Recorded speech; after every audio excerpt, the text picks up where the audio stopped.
Olá, pessoal, bom dia.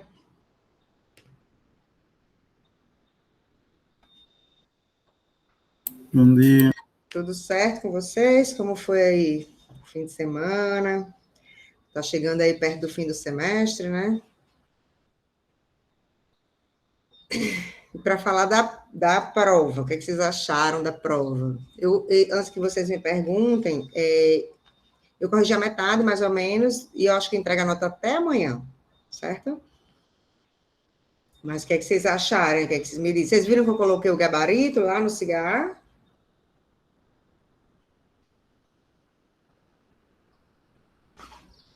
Eu achei condizente com o que a senhora deu em aula. Certo, mas vocês tiveram dificuldade em fazer ou foi tranquilo? Foi tranquilo, professor. Graças a Deus. Eu queria só fazer uns comentários que eu vi até aqui, né? Uma coisa que eu venho, né, que a gente observa assim, ao longo dos semestres, né, é que os estudantes às vezes têm uma certa dificuldade em colocar no papel o que pensam, né? Então, quando, por exemplo, eu tenho uma questão que é para justificar, aquela primeira questão que vocês precisavam enviar, né, a imagem, era para justificar se a carga era indutiva ou capacitiva. Na verdade, assim, calcular aquela impedância equivalente era simples, é uma conta simples, fácil de fazer, certo? Às vezes, claro que a pessoa erra algum número, alguma coisa, mas a estrutura em si é simples, não é uma coisa trabalhosa. Então, o importante daquela questão, claro que não era calcular aquela impedância equivalente, né? Era fazer a análise. É isso que eu quero que vocês né, tenham atenção, né, quem errou na próxima prova. Porque, para mim, aquela questão valia um ponto, certo? Como é que eu pensei? Como eu disse, né, a matemática era simples ali. Calcular a impedância correta valia 3 décimos, certo? Em torno disso, né? Claro, dependendo de alguma coisa ou outra, pode ter uma variação, mas no geral, calcular a impedância correta valia 3 décimos e a análise valia 0,7, tá? É tanto que algumas pessoas erraram algumas continhas lá na impedância, mas fizeram de acordo com o que encontraram, fizeram a análise correta. Então, ele ganhou os 7 décimos, né? Perdeu porque não calculou a impedância correta, mas ganhou os 7 décimos. E o contrário, quem calculou a impedância correta, mas não fez a análise, só ganhou 3. Né? Já estou adiantando porque pode ser isso, aconteceu com várias pessoas isso, né? Por exemplo, calculou a impedância e disse é indutivo. Para mim, assim, para mim não tem justificativa aí. Por que é indutivo? A pessoa não colocou, né? Porque, enfim, tem várias formas de você colocar. Até quem disse, porque a parte reativa é positiva, ou então, né, fez a relação dos ângulos lá, diz, a impedância mostra que a relação entre o ângulo da tensão e da corrente deu que a corrente é atrasada, né? Enfim, tem várias formas de justificar, mas quem só botou o valor lá e disse é indutiva, para mim, isso não é justificativa, tá? Então, ganhou com os 3 décimos que é porque acertou o valor da impedância, mas da análise, não. Quem errou os dois, né, aí acabou que não ganhou nada, porque quem fez a análise, né, fez uma justificativa adequada, mesmo baseada no valor errado de impedância, né, algumas pessoas encontraram a parte reativa negativa, aí fez a análise, porque é negativa e tal, é uma carga capacitiva, então fez a justificativa errada, mas com um raciocínio certo, de acordo com o que encontrou, ganhou os 7 décimos. Mas quem só colocou, por exemplo, é capacitiva, aí não ganhou nada, porque tanto errou a impedância, quanto errou a análise, né, assim, não justificou o que encontrou. Então, assim, só uma dica para vocês, não só para eletricidade aplicada, mas para as outras disciplinas, assim, isso é importante em qualquer área, né? Assim, é da gente conseguir expressar o que a gente pensa, né? Então, a gente precisa se policiar mais e tentar explicar de uma forma mais clara, né? E até objetiva mesmo, mas de uma forma clara, né? Tem gente que faz as questões que às vezes eu fico vendo assim, procurando onde é que está errado, porque escreve tão pouco, mas está tudo certo. E consegue dizer o que é preciso, né? Tem gente que tem essa capacidade de fazer de uma forma resumida, mas está tudo certinho. Então, tá certo, não tem o que fazer, né? Mas aí tem gente que escreve a folha inteira e não diz nada, né? Então, assim, a gente tentar focar mais, assim, o que eu preciso fazer, né, para isso aqui, para entregar como resultado disso aqui, né? Seja um trabalho, uma prova. Se é para explicar ou justificar por quê, né? Você não pode simplesmente calcular a impedância, sei lá, deu A mais JB, e você diz, é indutiva.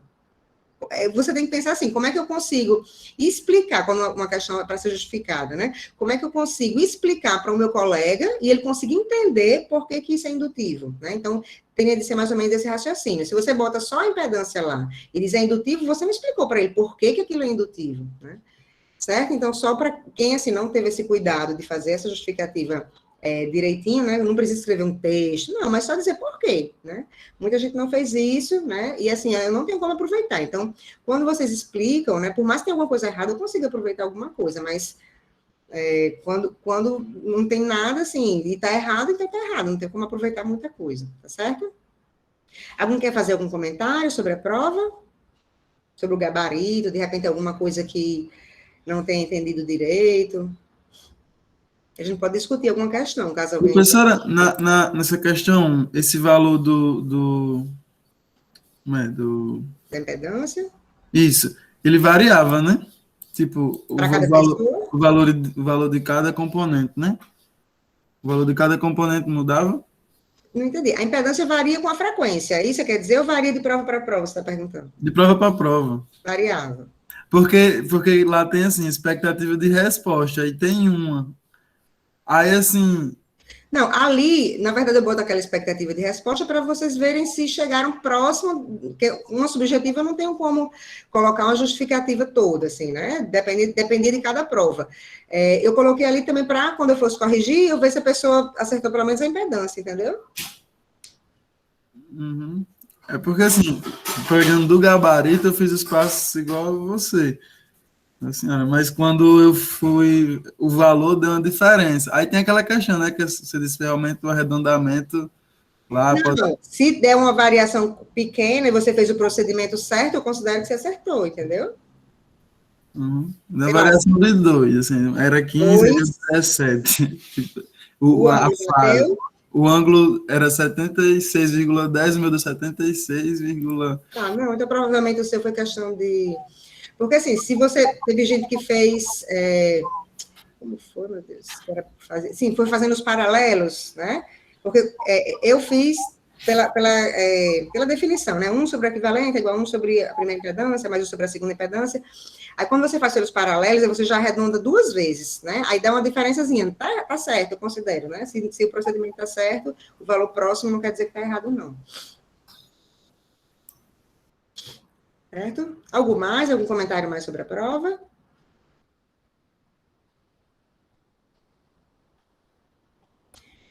Certo, então vamos passar para o roteiro da aula de hoje. Vou projetar aqui. Ô, professora, Pode falar, Daber. nas questões objetivas, Ah, teria como colocar a opção de a gente postar também a imagem da resolução? mas do que adianta? Porque, assim, na verdade, uma parte é objetiva porque vocês são 100 alunos e eu sou sozinha para corrigir. Se eu colocasse todas as questões para vocês me enviarem as imagens e eu precisasse analisar essas imagens, eu ia passar umas 3 semanas corrigindo essas provas. É só pela Porque, quantidade de alunos, sabe? entendi. Sim, uma Não, outra coisa. beleza. Diga, desculpe. Não é porque naquela questão literal eu fiz a questão e, e aí se eu tivesse a opção de postar, eu podia ser que eu ganhasse alguma coisa, entendeu? Porque não deu tempo, assim, acabou a prova, eu matei a questão, só que aí não dava mais tempo, eu marquei qualquer uma lá, entendeu? E aí, Entendi. se tivesse como. Mas o tempo da prova faz parte da avaliação também, porque, por exemplo, vocês estão, eu já comentei isso aqui com vocês, né? Vocês estão fazendo prova com consulta, e essa prova não é para ser com consulta. Então, se você, em algum momento da prova, você parou para consultar algum material, esse tempo já conta como se fosse para você não consultar esse material, Não, entende? o tempo que a gente perde, professor, é o tempo de fazer as postagens também. Porque, assim, no presencial, a gente tem 1h40 de prova. No presencial, a gente teria 1h40 de prova também. Só que a gente sabe que se a gente está no presencial e eu estou finalizando uma questão, com certeza a senhora vai deixar eu ficar mais 5 minutos para fechar o raciocínio e entregar a questão. Só que com Entendi. 1h40 de prova, nesse regime, com 5 questões para fazer e com a preocupação de quatro questões, elas eram interdependentes. Então, você tem que ter uma atenção, porque se você erra uma, você, consequentemente, erra. Se você errasse a primeira, você ia errar a segunda. Se você errasse a terceira, você ia errar, se errasse a quarta, ia errar a quinta. Né? Porque a única que não era dependente de nenhuma era a terceira, que era a literal. E a prova não estava. Eu concordo com o que o pessoal falou. A ressalva que eu faria era com relação a essa interdependência entre questões, Mas porque você não acha que você levaria muito mais tempo, que ao invés, porque na verdade a prova tem 3 questões, certo? E assim, já comparando com o presencial, geralmente eu faço 4 no presencial, então isso aí já é para compensar o tempo da submissão da imagem, certo? Além disso, essa questão da interdependência, se ao invés de eu botei 3 questões com 5 itens, se ao invés de eu pegasse essas 3 questões e transformasse isso em 5 questões, aí nessa daqui, por exemplo, você tem a letra A e a letra B, né? Você já conhece a questão, você já não vai perder tanto tempo lendo para interpretar essa questão, então você já tira esse tempo. Se ao invés de fazer letra A e B, eu fizer 2 questões diferentes, você já começa do zero, já tem que ler a questão de novo, tem que entender o que se quer. Assim, eu acho que você levaria muito mais tempo se eu colocasse 5 questões diferentes, eu acho. E pedisse uma coisa só de cada questão, entende? entendi. Não, beleza. Eu sempre acho esse tempo no remoto, o mesmo tempo da prova do Mas não presencial, é, eu acho. Roberto, ao mesmo tempo. É como eu falei para você, se essa prova fosse no presencial, ela teria uma questão a mais. Entendeu? Essa questão a mais eu já retirei para ter o tempo da submissão, entendeu? É porque, assim, é o que eu acho que acontece, né? Posso estar errado, mas é o que eu acho que acontece. Vocês, no presencial, vocês não perdem tempo consultando nada porque não podem consultar. Aqui vocês consultam, porque, né, enfim, vocês estão né, sem supervisão, tá? Isso é que faz vocês perderem tempo. Então, às vezes, eu não estou dizendo que é o seu caso, nem da maioria aqui, mas eu sei que uma pessoa ou outra, assim, não estuda direito, não estuda tudo, principalmente confiando porque vai poder consultar, e na hora da prova perde muito tempo. Então, essas questões... essas questões, elas devem ser levadas em consideração. Então, se você quer fazer uma prova dentro do tempo, eu considero que aquele tempo é para você fazer sem consulta, tá? Se você abre mão de uma parte do seu tempo consultando, aí, assim, não é uma questão da disciplina, né? Uma opção sua, certo? Não tem nem como, assim, professor, não tem nem como consultar, porque esse assunto da senhora aí é um assunto que a senhora monta as questões do jeito que a senhora quer e pode não ter nenhum exemplo igual em canto nenhum, entendeu? Não, mas eu não estou falando de ver outro exemplo, porque realmente não tem. Mesmo no presencial, eu sempre criei minhas questões. Mas estou falando que é consultar a teoria mesmo. Como é aquela equação? Como é que eu calculo isso? Qual a relação desse ângulo com essa potência? Entendeu? Para fazer consultar a teoria que eu estou falando. Ou consultar o colega, enfim. Certo? Mas, diga. Não, assim, eu entendo o que a senhora está falando, mas a minha opinião continua a mesma com relação ao tempo, independente de... Isso eu estou falando não considerando quem não usa os meios que deveria ser. Eu estou considerando as pessoas que têm o procedimento do jeito da forma correta. Tá? Quem não faz da forma correta, aí são outros 500. Aí tem que ser avaliado com cada pessoa que não faz da forma correta. Eu acredito que assim poderia ser um pouquinho mais. Assim, eu estou falando porque eu tive uma frustração muito grande de ter feito a questão e não ter conseguido ter tempo de marcar a opção correta, entendeu? E a prova acabar e você olhar para a questão aqui e ver tudo feito e você perdeu um ponto e meio, que eu não lembro nem quanto era aquela questão 3, mas fica esse sentimento. Mas se acontecer isso, provavelmente você perdeu muito tempo em alguma outra questão, assim, enfim, não sei se porque era um assunto que você sabia menos, mas assim, quando você vai perder muito tempo numa questão, o ideal, isso para qualquer prova, né? Que você pule para uma outra e depois retorne para essa. Justamente porque prova é tempo, né? Assim, infelizmente, no presencial, seja remoto, é no tempo, né, que a gente faz, certo? Eu fiz até esse tipo, porque se eu respondesse a quarta, automaticamente eu já respondi a quinta, né? Aí eu fiz logo essas duas, garanti, pronto, tá garantido meus 2 pontos, aí depois é que eu fui para as outras. Foi isso que eu fiz também, Ricardo. Só que aí não deu tempo de fazer quer dizer, não deu tempo de finalizar, assim. Entendi. Porque a questão, como a professora falou, aquela questão, no final, era interpretativa. Você achava a equação, e aí você ia ter que interpretar o que cada componente da equação significava. Foi essa parte que me faltou só para eu marcar a opção lá, dos itens que eram compostos, que ela é um e é 2 e tirar o módulo e ver lá que era o valor, entendeu? Mas beleza, tá tranquilo. Tá, É porque é joia. muito ruim quando a gente não sabe fazer e passa, você já sabe que não sabe fazer e beleza. Não, mas Agora às quando vezes você quando você faz sabe, as outras, clareia, você dá uma relaxada e volta com mais calma, né? Assim, às vezes para mim funciona. Mas enfim, né? não, Cada beleza, um que. tranquilo. Tá, joia. Sim, o que eu ia falar é que eu observei que algumas respostas de algumas provas ainda ficaram, das objetivas, tá?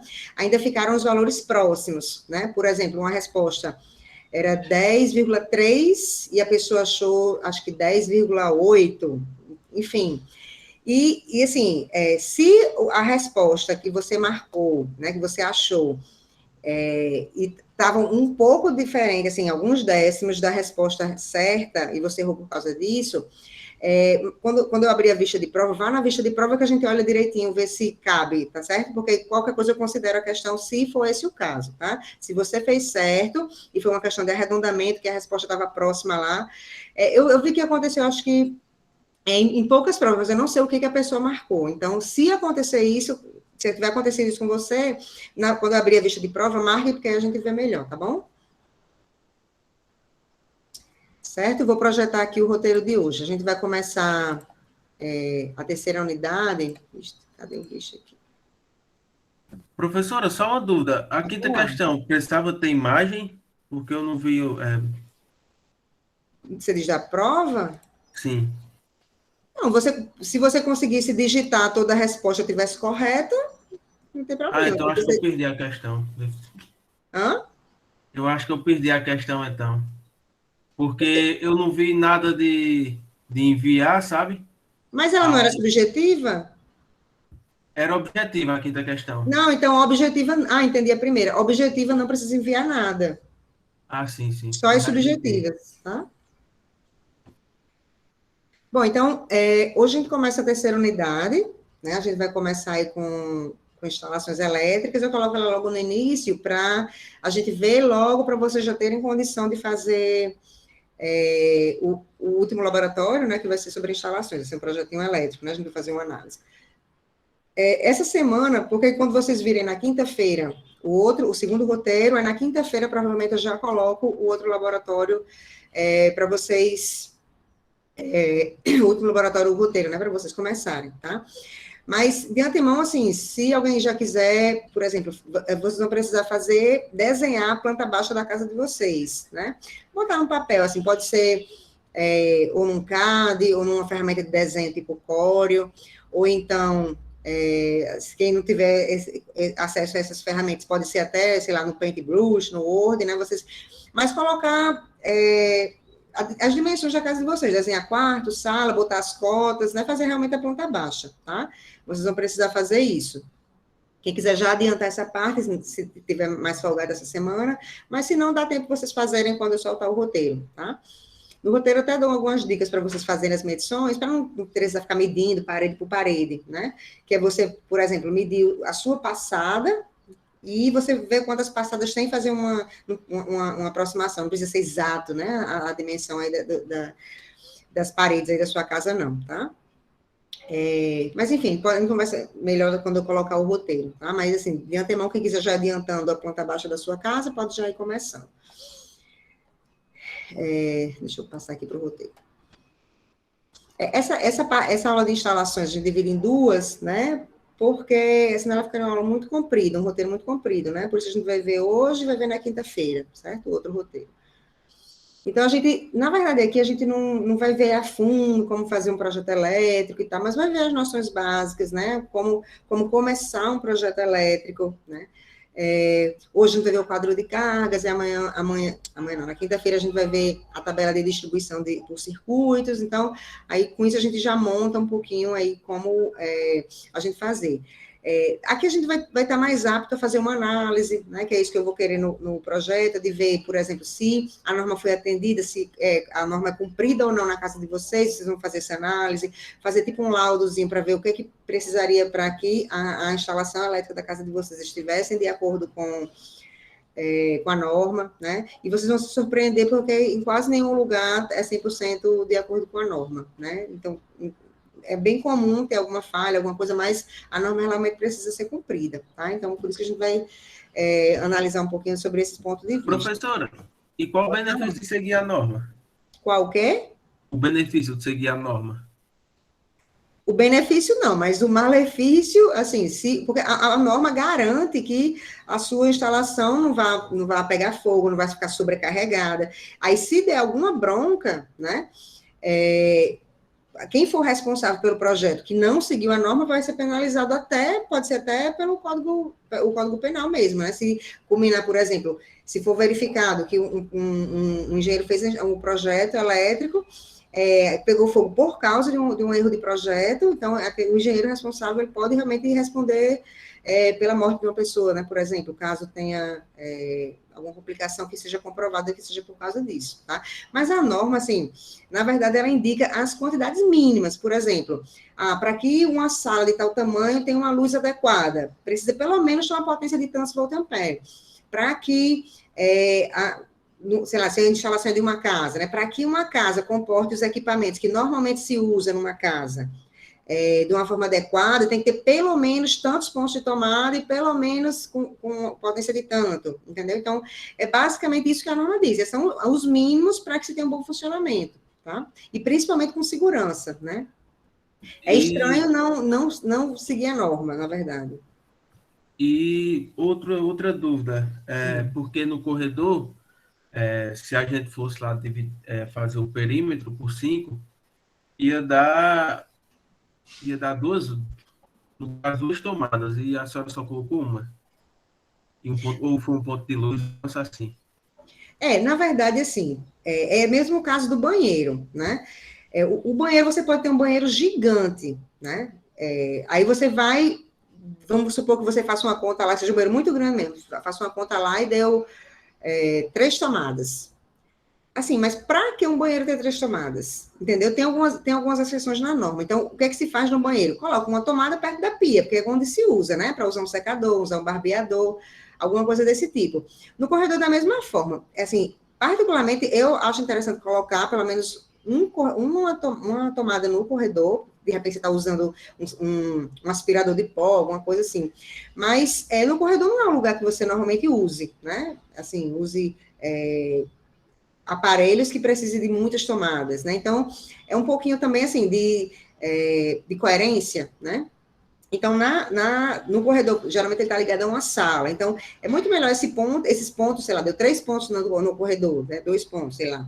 Em vez de colocar tudo no corredor, de repente você puxa para a sala essas tomadas, entendeu? Certo. E se eu fizer uma sala muito grande, eu sei necessariamente quantos pontos de luz eu vou ter? Depende do perímetro. Depende da dimensão da sala. Então, no caso, depende do perímetro. Professora? Pode falar, Carlos. E no corredor, mesmo que tenha ponto de luz e ele não tiver tomada, está incorreto, né, pela norma? É o que eu estou dizendo, assim, na verdade, se for um ambiente que você sabe que não vai precisar, né, de todas, por exemplo, um corredor, eu colocaria, como eu falei, pelo menos uma, né, então, se não tiver, não é que esteja incorreto, porque você pode, por exemplo, pegar se você pensar no corredor, que às vezes pode ser feito isso, não como um cômodo, mas ele é anexado à sala, você vai incluir esse perímetro, mas aí você coloca essa tomada na sala, por exemplo, não coloca no corredor. Não é que está contra a norma, né? Mas é um pouco, como eu falei, de questão de bom senso, até o ponto de distribuição das tomadas. Né? Então, por exemplo, você vem um quarto, que a norma não fala em posicionamento de tomadas, né, de uma forma geral. Então, se você tem um quarto, aí você a estrutura, o projeto do quarto está de tal forma que você diz, não, aqui, é claro que aqui vai ser o guarda-roupa, né? Tem um recuo, alguma coisa assim para fazer um guarda-roupa, vamos supor.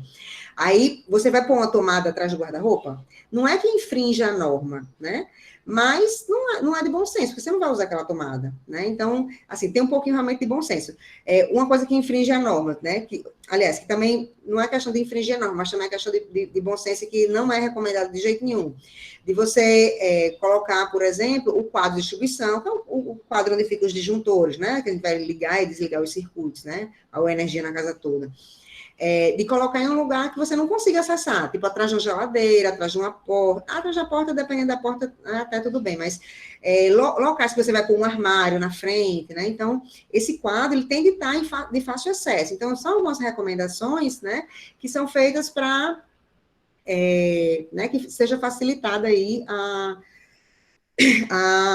o dia a dia das pessoas, né? Então, realmente é interessante que a gente observe isso. Tem que observar a norma, mas tem um pouquinho de bom senso também, né? Deixa eu ver aqui o que mais. Hein, professor? Agora, por mais que seja um corredor pequeno, obrigatoriamente ele tem que haver um ponto de luz, né? Sim, dilui sim, né? Porque realmente é estranho, porque o corredor ele já fica um pouquinho limitado, então, às vezes, por mais que ele seja pequeno, né, é interessante que tenha um ponto de luz, certo? Certo, obrigado. Nada. Pessoal, só um minutinho. Que tem uma pessoa batendo aqui. Só um minutinho, tá certo? Rapidinho.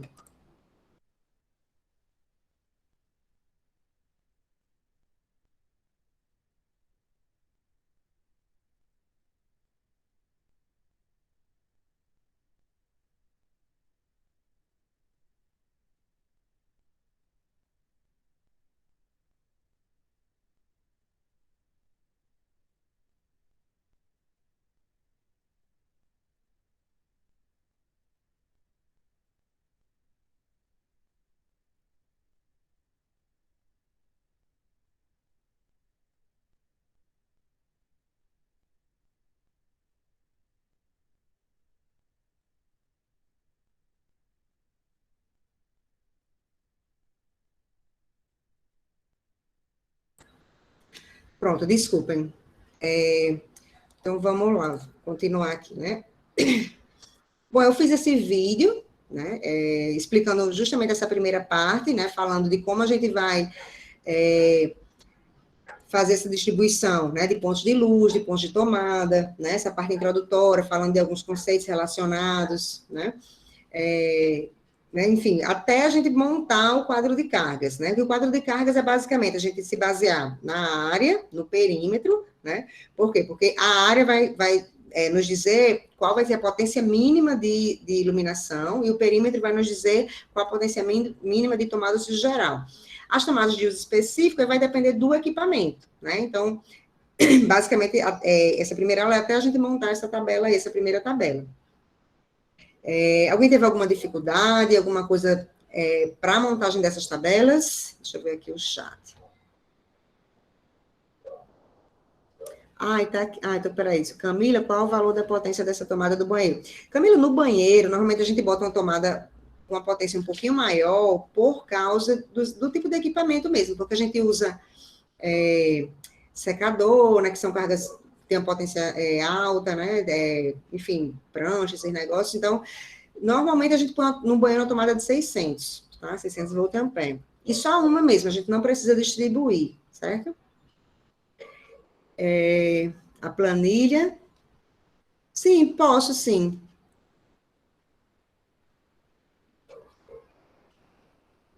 Essa é a planilha que aparece no vídeo, né? Eu vou ver se eu ainda tenho essa planilha, porque esse vídeo eu gravei o ano passado, mas eu acho que tenho. Se eu achar ela aqui, eu coloco no Cigarra, tá, Fábio? Bom, vou voltar para aqui. Sim, aí alguém teve alguma dificuldade em como montar essa tabela, que a gente chama de quadro de cargas, que é justamente, né, baseado nas dimensões dos cômodos, né? A gente dizer, né, quanto precisa de potência para iluminação e potência para tomada de uso geral. Na verdade, assim, eu comentei isso, mas vou reforçar, né? A norma, ela sempre diz o mínimo que precisa ter, tá? Então, quando a norma está dizendo para você calcular a iluminação, né? Por exemplo, os primeiros 6 metros quadrados, bota 100 volt-ampere, e a partir de cada fração, ou inteiros, né? 4 metros quadrados, vai adicionando 60 volt-ampere, soma tudo. Isso aqui quer dizer que aquele cômodo com aquela dimensão não pode ter menos do que aquela potência. Mas eu gosto da casa bem iluminada, eu quero distribuir em 4 pontos, né? Dependendo da aplicação do ambiente, eu quero colocar mais. Pode, não tem problema. Vai encarecer um pouquinho mais sua obra, mas a norma não restringe, né? Você colocar mais, destinar mais potência para aquele cômodo. Mas o que você não pode é colocar menos do que a norma diz, tá certo? Professora, se eu fizer um circuito que ultrapasse a corrente, tipo, deu mais do que 10 amperes. Não, olha só. Na verdade, você até pode... normalmente, assim, normalmente as tomadas de uso geral, de uso específico, já ultrapassam essas correntes, né? Então, por isso até que a gente trata ela de uma forma diferencial, porque é um equipamento que puxa uma corrente muito alta, né? Então, aí a gente já bota um circuito exclusivo para essa tomada de geral, como é o caso de chuveiro, ar-condicionado, né? Então, vai um circuito só para esse equipamento, né? Que a gente chama de tomada de uso específico. Mas no caso, eu quero botar muitas cargas, né, em um circuito só, e esse circuito ultrapassou 10 amperes. Na prática, eu posso fazer isso? Pode, mas não é o comum, né? Porque se você pega a instalação normal, a gente tem uma determinada bitola de fio, que é o que comporta, né, esses 10 amperes. Se por um acaso eu quiser colocar num circuito que comporte mais coisas, eu vou ter de fazer esse circuito, né? Botar um fio mais grosso, né? Enfim, a proteção vai ter de ser de acordo com esse circuito. Isso acaba até encarecendo um pouco mais, porque eu tenho que trabalhar com tanto as partes vivas e não vivas, né? Assim, o fio e os equipamentos de proteção e o entorno todo para comportar aquela corrente, né? Para a gente aqui, a gente sempre vai considerar que vai ser 10 amperes mesmo, porque a gente só faz isso em casos excepcionais, né? Porque quanto mais compartimentado, né, a gente faz, é mais fácil de manusear, fica mais barato também, né? Então, por exemplo, se a gente eu pego um projeto que eu coloco as tomadas da casa inteira no mesmo circuito, vamos supor. Primeiro que por norma da casa inteira nem pode, você tem que separar da cozinha, mas enfim, vamos supor que eu separe, né, que eu faça tudo no junto. O que vai acontecer? Digamos que eu preciso fazer uma manutenção em uma tomada, eu preciso de uma furadeira, mas eu tenho que desligar a energia. Como é que eu vou usar isso? Porque eu desliguei as tomadas todas. Se eu compartimento isso, né, as tomadas da sala, as tomadas dos quartos, em circuitos diferentes, vamos supor que eu preciso fazer uma manutenção na sala. Aí o que eu faço? Pego uma extensão, ligo no quarto, desligo o circuito que eu vou fazer a manutenção da sala e consigo fazer tranquilamente, né? Então, assim, a norma prevê também essa distribuição pensando um pouco em segurança também, né? Então, assim, é interessante que a gente tente fazer com que os circuitos sejam compartimentados mesmo, tá? A gente vai tentar seguir dessa forma, limitar em 10 amperes, né? Porque é o padrão, é o que é feito. O aterramento tem que ser exclusivo, também como é o disjuntor do... Não, Tiago, o aterramento da casa toda é um só, certo? Não sei se é isso que você está perguntando. Aí o aterramento pode ser feito de várias formas. Ele pode ser feito, dependendo da dimensão, só uma haste, pode ser feito várias hastes interligadas, pode ser feito uma malha, né? Que é o que é feito com os prédios normalmente, né? Mas o fato do disjuntor estar um circuito separado, a proteção ela não é separada, né? A proteção, o condutor de proteção, que é justamente o que vai para o aterramento. Por que não é interessante isso, né? É interessante você fazer um aterramento bom, né? E juntar a proteção toda da casa nesse aterramento, que é assim que é feito, é assim que a norma prega. Tanto que vocês vão perceber... Ai, tem um negócio na garganta. Vocês vão perceber que o aterramento, né, quando a gente vai levando os fios para os circuitos, a gente vai levar, né, no geral, a fase, o neutro e o condutor de proteção, tá? A fase e o neutro, eles são exclusivos de cada circuito, né? Então, o circuito 1 vai ter a fase neutro deles, o circuito 2 vem outra fase neutro, né, de cada um, tá? Isso partindo lá do quadro de distribuição. Já o aterramento, esse condutor de proteção, o fio, ele é todo interligado. Então, esse fio que vem lá do aterramento, o mesmo fio vai para o circuito 1, vai para o circuito 2, vai para o circuito 3. Então, esse condutor de proteção, ele estar capilarizado na casa inteira. Por quê? Porque ele tem de oferecer um caminho rápido, de fácil acesso, digamos assim, de uma fuga de corrente, né?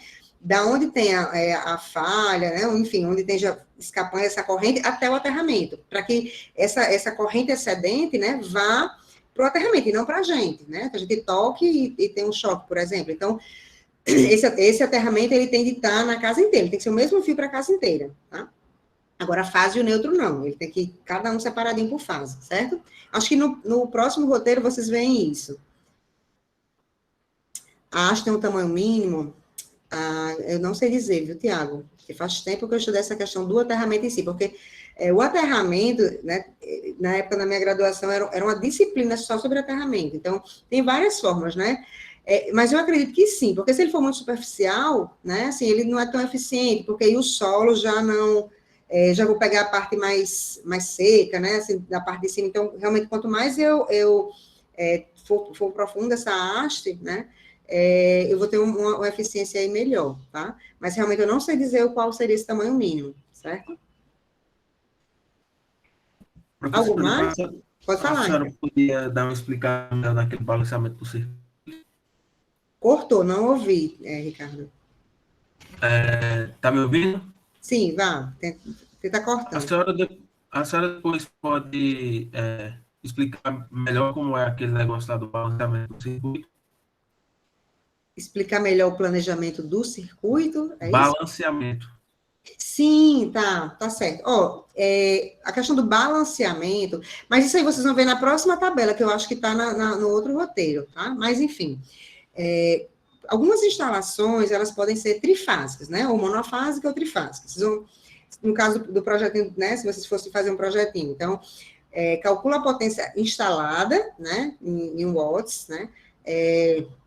Essa potência instalada, né? Tem os fatores de demanda e tal, enfim, tem um valor final da potência. Aí vocês veem, se chegar até 15 kW, ela é monofásica, né? Isso as normas da COSERN. Se passar de 15 kW, né, então ela passa a ser trifásica, ela precisa ser trifásica. No caso de ser trifásica, né, porque o sistema todo, né, desde a saída lá, considerando a interligação do sistema, né, do Brasil inteiro, sempre tudo é planejado para se ter um balanceamento, né? Um balanceamento é o quê? Na fase A, B e C, né? Como a gente viu que os sistemas trifásicos eram equilibrados, né? Tem a mesma tensão, tem a mesma corrente, né? Falando de módulo e frequência, né? Para as três fases. Então, se por um acaso eu coloco mais carga na fase A do que na fase B, eu vou ter mais corrente circulando na fase A do que na fase B, né? Claro que é impossível a gente ter 100% de perfeição no sistema elétrico, né? Porque, assim, agora eu tô com, por exemplo, sei lá, não estou usando nenhum motor, mas aí meu vizinho começa a usar, já puxa um pouquinho mais de corrente, né? Então, as coisas que a gente vai usando as cargas que a gente vai usando, né? Isso deixa a coisa bem dinâmica, né? Então, a hora tem um aqui mais, aqui a hora tem menos, mas, enfim, o que é feito? Na hora da gente fazer o projeto, a gente tenta fazer com que as cargas, pelo menos as capacidades de cargas, estejam equilibradas, né? Então, se na minha instalação ela for trifásica, eu vou tentar botar de forma o mais equilibrado possível, também a gente não consegue 100%, né? Equilibrando a fase A, B e C, né? Então, por exemplo, a minha potência para os circuitos de tomada da sala, mais dos quartos, vamos poder 1000 volt-ampere. Aí as da iluminação da cozinha, mais da área de serviço, mais da lavanderia, deu 500 volt-ampere. E não sei da onde deu 800 volt-ampere, não sei da onde deu 200, enfim, eu vou pegando cada circuito e vou tentar encaixar um quebra-cabeçazinho para fazer com que eu deixe o mais próximo do equilíbrio possível, né? Então, eu não vou poder, por exemplo, deixar na fase A com 200 volt-ampere, na fase B com 3.000, na fase C com 500. Eu vou tentar deixar cada um ali, se a soma, sei lá, for 2.700, eu vou dividir por 3, né? Sei lá, vai dar mais ou menos 900, né? Então, um vai ter um pouquinho mais de 900, um vai ter um pouquinho mais de 900. Então, eu vou tentar deixar equilibrado essa distribuição das cargas no circuito. Isso é o que é feito também, pensando, por exemplo, na concessionária, né? Na COSERN, no nosso caso aqui. Vamos supor que tem uma rua, pode ser em rua, pensando em bairro, mas enfim, vou falar numa rua para ficar mais fácil da gente entender. Numa rua eu tenho várias casas, né, uma do lado da outra. E o sistema elétrico passa lá a rede trifásica. Em uma casa, se forem todas monofásicos, em uma eu vou botar a fase A, outra eu vou botar a fase C, outra eu vou botar a fase B, né? Então, eu vou fazendo esse intercalar, né? Para que eu consiga, no final, tentar ter um equilíbrio aí, né? Então, seria mais ou menos essa lógica. Era isso, Ricardo, que você tinha perguntado? Sim, minha internet caiu aqui, mas eu vejo na gravação depois. Ah, tá certo. Deixa eu ver aqui o chat. Quando passar do monofásico para o trifásico. Na verdade, assim, se a sua instalação der monofásico, mesmo o limiar é a potência instalada, ser 15 kW. Até 15 kW é monofásico. Passou de 15 kW, aí é obrigado a ser trifásico, tá? Então, se a minha instalação deu 10 kW, é monofásico, certo? Mas não, eu quero trifásico. Eu posso solicitar a instalação trifásica? Pode, não tem problema nenhum. Agora, a tarifa é um pouquinho mais cara, tá? Do trifásico. Agora, se a minha potência instalada deu mais de 15 kW, aí eu sou obrigada a ter o fornecimento em trifásico, certo? Deixa eu ver aqui, Rafael. Se você tem muitas cargas, por exemplo, ar-condicionado, freezer, chuveiro elétrico, computador, é bom você separar as cargas de acordo com as potências de cada equipamento e direcionar as suas proteções adequadas. Utilizando o DR, disjuntor específico, exatamente. O DR, na verdade, também está no próximo roteiro, né? Não, está nesse já, né? No finalzinho. O DR, ele é obrigado, digamos assim, que ele oferece a proteção contra choque, né? Então, essa característica da proteção contra choque, ela é obrigada para circuitos que atendem área molhada, né? Então, por exemplo, o chuveiro elétrico, ele realmente é obrigado a passar por um DR. Não necessariamente precisa ser no circuito dele, exclusivo, mas se eu colocar um DR no outro nível, né, no disjuntor geral, por exemplo, ele atende essa especificação da norma, porque em alguma etapa, né, ele tem essa proteção contra choque, certo? Não, o que a Rafael está falando tem sentido. Cristiane, na verdade, assim, quando você vai solicitar, né, o projetista vai lá, né, faz o projeto e tal, você vai solicitar o seu fornecimento, né? Aí você tem um formulário, alguma coisa assim que você preenche, né? Que você vai especificar a potência e tal, e você determina aí qual seria a sua potência, né? Bruna, se você tiver dificuldade, você tem duas formas de você fazer. Ou você pode considerar o corredor como um cômodo separado, ou você pode anexá-lo à sala também, tá? Não tem problema não, tanto faz, as duas formas. Mas o perímetro... cada quadradinho desse tem essa dimensão. Você está falando do roteiro, Bruna? Certo, deixa eu descer aqui para o roteiro para a gente ver. Sim, antes da gente passar lá para a questão, né? Esse material aqui, esse do Prismia, né? Tem outros, né, materiais que também são fáceis de trabalhar. Esse é porque a gente acha que é bem didático mesmo, sabe? Esse do Prismia, que é um fabricante de condutor, que ele, né, fornece esse manual de instalação. Ele é bem simples, bem didático, então a gente costuma usar ele, tá? Então, aqui vocês já baixam que tem, né, aqui da 1437, mas no outro roteiro tem mais coisas desse mesmo material que vocês vão precisar, tá? Bom, aí essa primeira tabela, né, do quadro de cargas, eu coloquei aqui como montar para vocês terem uma noção, certo? E aí, na questão aqui, né, eu passo justamente para montar esse quadro de cargas, certo? Aí aqui o que Bruno estava perguntando, ó, no corredor, olha só, o quarto, tá vendo aqui, seria a porta, né? Ele está até aqui, ó, isso aqui seria a suíte, que seria 4 quadradinhos por 3. O corredor, aí a sala, que também você pode considerar, porque aqui se você contabilizar em um ou em outro, não tem diferença, né? Você pode contabilizar o corredor sendo esses 2 quadradinhos, né? Pode considerar sendo esse L, né? E a sala sendo esse retângulo, ou pode considerar esses 2 quadradinhos aqui pertencentes à sala também, ou ainda pode considerar tudo como sendo sala, lembrando de pôr um ponto de luz aqui, né? Você pode também, mas se quiser separar, né? Eu faria assim, eu separaria, deixa eu ver aqui, pode ser o L aqui, o corredor, ou então esses 2, né? Se você botar um ponto de luz aqui, ó, no meio, atende essa parte aqui também, né? Você bota um ponto de luz aqui, e outro aqui no meio, você pode pôr só um, ou pode aqui dividir em 2 pontos de luz, né? Sim, é uma observação, não sei se eu comentei isso em algum vídeo. Vamos supor que eu considero aqui essa sala, certo? Essa sala deu uma potência, vamos supor que deu de 160, voltei a pé, vamos supor, estou chutando, tá? Vamos supor que deu 160. Ah, mas a sala é muito comprida, né? Esse 160 eu posso colocar em um único ponto no meio aqui, não tem problema, eu posso fazer isso. Ah, mas eu não quero colocar só em um ponto, eu quero colocar em dois, porque a sala é muito comprida. Ah, se eu dividir essa potência por 2, vai dar 80, né? 160, deu 160 a potência toda, eu vou dividir por 2. Eu posso colocar 80 e 80? Não. O mínimo que você vai colocar vai ser 100 em cada ponto, tá? Então, mesmo tendo dado 160, eu vou dividir aqui, vai ter 100 e aqui vai ter 100. Então, minha sala vai ficar com a potência de 200, tá? Lembre que o que eu falei que a norma diz é o mínimo de potência. Eu posso colocar mais, não tem problema. Então, se eu for dividir os pontos de luz, eu tenho que me certificar que cada ponto tenha pelo menos 60 realmente, tá bom?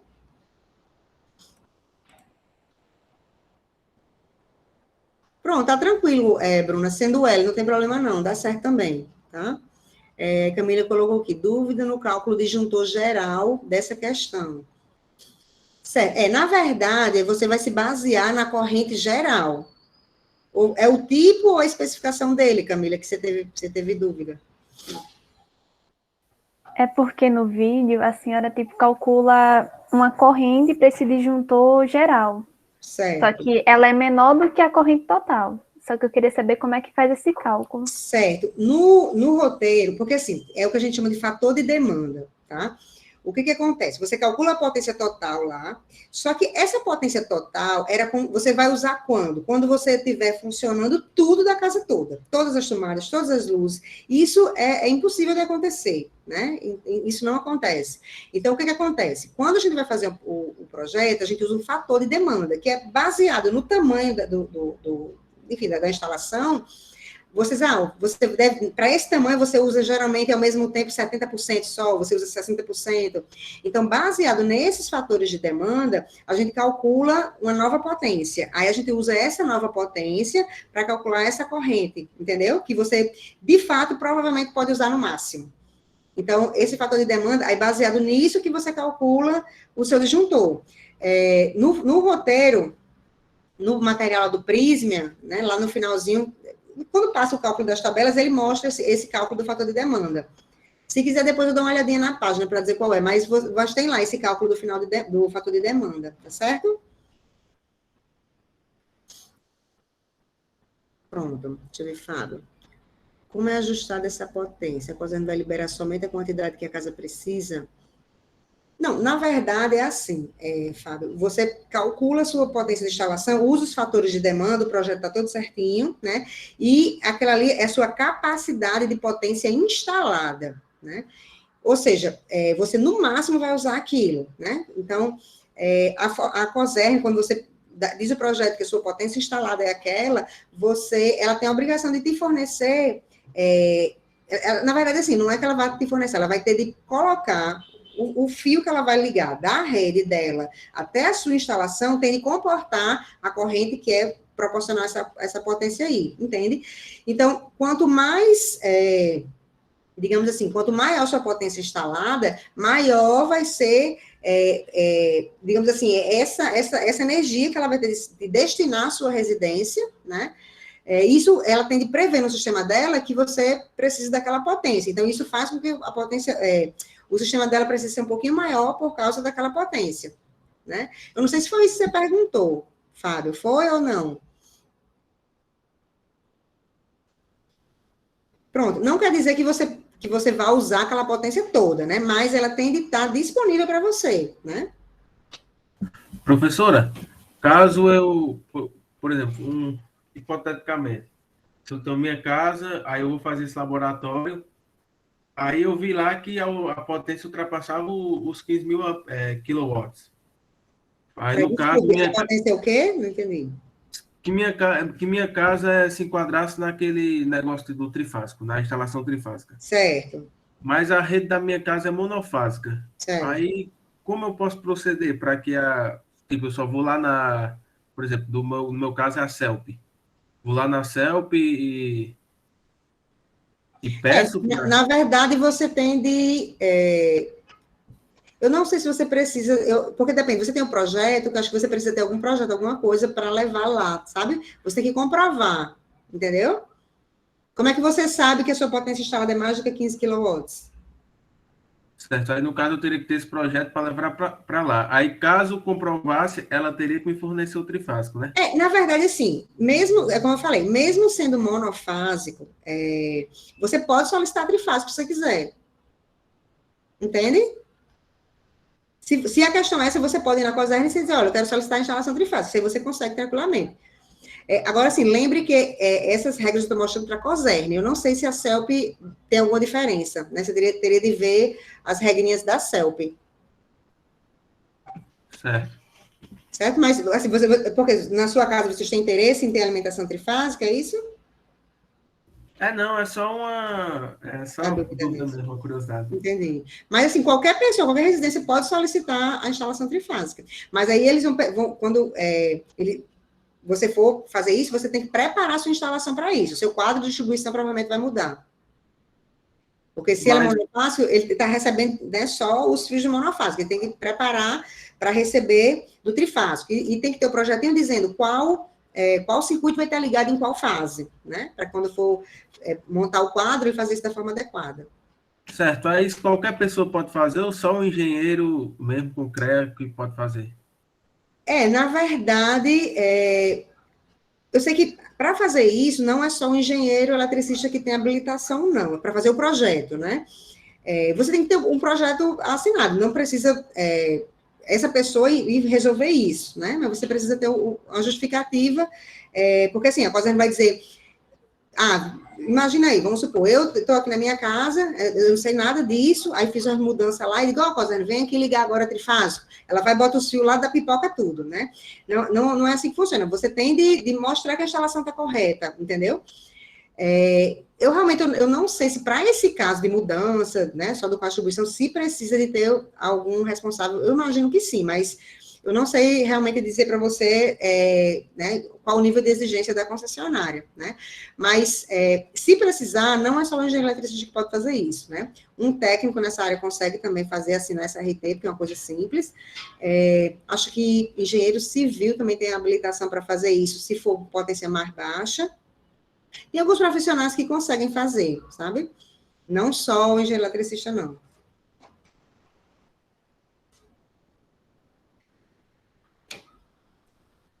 Né, ó, tá vendo? O Eric está colocando aqui que o técnico pode assinar até 800 kVA. Realmente eu não sei qual é a potência, né? Mas tem que estar vinculado ao CREA, realmente. Porque olha, eletricidade é uma coisa que, às vezes, a gente vê, assim, alguns acidentes, algumas coisas, e esses acidentes normalmente são de pessoas experientes. Porque se sente tão confiante que deixa de usar os equipamentos de proteção, né? Então, assim, o ideal com a eletricidade é você nunca perder o medo, porque, né, enfim, se você se descuidar, pode dar uma bronca, né? Então, é sempre bom tomar todos os cuidados, fazer tudo certinho, né? Que é melhor para todo mundo, certo? Bom, voltando aqui para o roteiro, esse roteiro, assim, era só para vocês fazerem isso, né? Aqui, montar aqui esse quadro de carga e distribuir as cargas no circuito. Se fosse trifásico, distribuir por fase, mas eu acho que aqui dá monofásico. E aqui especificar a proteção, né, para cada circuito e a proteção geral, né? Isso atendendo às normas, tá? Era para fazer esse exercíciozinho aqui, né? Porque isso é basicamente o que vocês vão precisar para né, fazer a análise do projeto. Mas e aí, vocês tiveram alguma dificuldade em fazer esse exercício?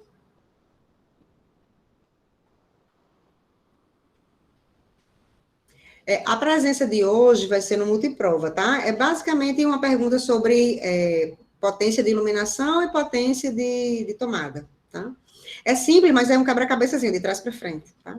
Mas é usando essa regrinha aí para o ponto de luz, né, que para definir a potência de iluminação, né, a gente vai pegar os 6 metros quadrados, botar 100 volt-ampere, e cada fração de 4 metros quadrados adiciona 60 volt-ampere.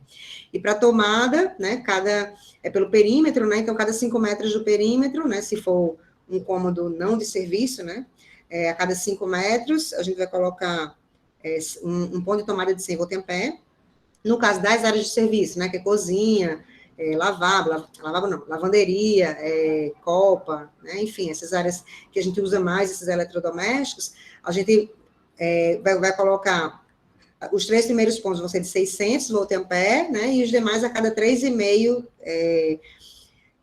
do perímetro, a gente vai adicionar mais um ponto de 100, né? Então, basicamente, seriam essas regras aí, tá? Alguém tem mais alguma pergunta, algum comentário, alguma colocação?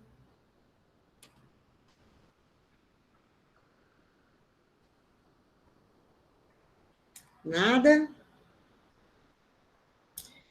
Eu coloquei lá no Multiprova a partir de 9h50, já está aberto, né? Até 10h40 para vocês colocarem a presença lá, tá? Se ninguém tiver mais nada para colocar, né? Pode ir lá no Multiprova para responder a presença. Vou dar um tempinho aqui, caso alguém tenha alguma dúvida, tá bom? Bom, então, até quinta-feira, né? Boa semana para todo mundo. Professora, a construção da nota da unidade 3 vai ser uma